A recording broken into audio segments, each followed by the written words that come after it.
કઈ જગ્યાએથી અને ક્યાં ક્યાં નમૂના લેવા? રાજકોટ મહાનગરપાલિકાની જે ફૂડ શાખા છે એના દ્વારા રાજકોટ મહાનગરના વિવિધ પ્રકારના તેલના સ્ટોકિસ્ટ અને રિટેલર પાસેથી કુલ 16 જેટલા સિંગ તેલ, કપાસિયા તેલ, રાઈસ બ્રાન્ડ ઓઇલ, તલ તેલ, આ ઉપરાંત કચ્છી ઘાની ઓઇલના વિવિધ પ્રકારની બ્રાન્ડ કે જેમાં Rani Gold, Gulab Gold, Corn Drop, Good Life, Sigma, Fortune, Umaputra, અતિલ, સપ્ત, શક્તિ, આ ઉપરાંત અપ્પુ કચ્છી ઘાની અને કાકા જે છે કાકા કપાસિયા વગેરે જે છે બ્રાન્ડના નમૂના જે છે એ લેવામાં આવેલા છે. ખાસ કરીને રાજકોટ મહાનગરપાલિકા ઉપરાંત સમગ્ર રાજ્યમાં જે ખાસ કરીને 3 ઓક્ટોબરથી માંડીને 17 ઓક્ટોબર સુધી જે છે એ સેવા પખવાડાના ભાગરૂપે જે છે એ સઘન ફૂડ ડ્રાઈવ અનુસંધાને આ જે નમૂના છે લેવામાં આવે છે. આ ઉપરાંત આગામી તહેવારને અનુલક્ષીને પણ આ જે છે નમૂના જે છે લેવામાં આવે છે.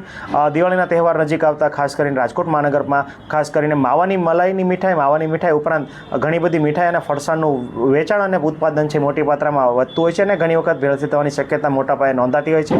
ફરસાણ અનહાઇજેનિક કન્ડિશનમાં બનાવવાના કિસ્સા પણ ઘણા નોંધાતા હોય છે. આ ઉપરાંત આર્ટિફિશિયલ અથવા ડુપ્લિકેટ અથવા ભેળસેળયુક્ત માવો પણ ઘણી જગ્યાએથી ઝડપાતો હોય છે. તો એનું સંધાને હાલ અમારી ફૂડની ટીમ દ્વારા વિવિધ પ્રકારના કોલ્ડ સ્ટોરેજ છે એની તપાસ પણ જે છે આ સાથે સાથે કરવામાં આવી રહી છે.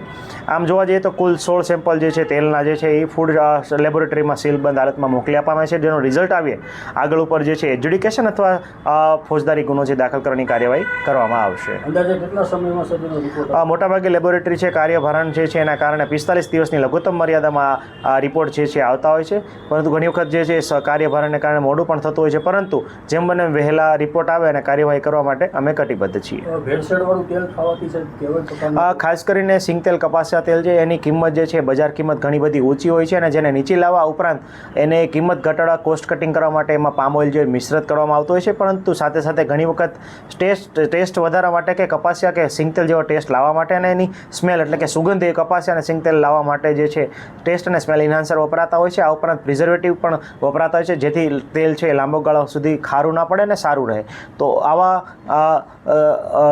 ખાદ્ય તેલ ખાવાને કારણે ઘણી વખત જે છે કેન્સરનો પણ ભોગ બનતા હોય છે. આંતરડાના વિવિધ પ્રકારના અલ્સર થવા, એસિડિટી થવી વગેરે રોગો છે એને પણ નોતરા આપતા હોય છે. ઘણી વખત આવા તેલમાં તળવાને કારણે તમારા ફેટ લેવલ છે એ વધવાને કારણે આર્ટેરિયોસ્ક્લેરોસિસ, એથેરોસ્ક્લેરોસિસની સાથે સાથે હૃદયની ઘણી બધી બીમારીઓ છે એ તમે નોતરો છો અને તમારું કોલેસ્ટ્રોલ લેવલ પણ અલ્ટર્ડ થઈ શકે છે.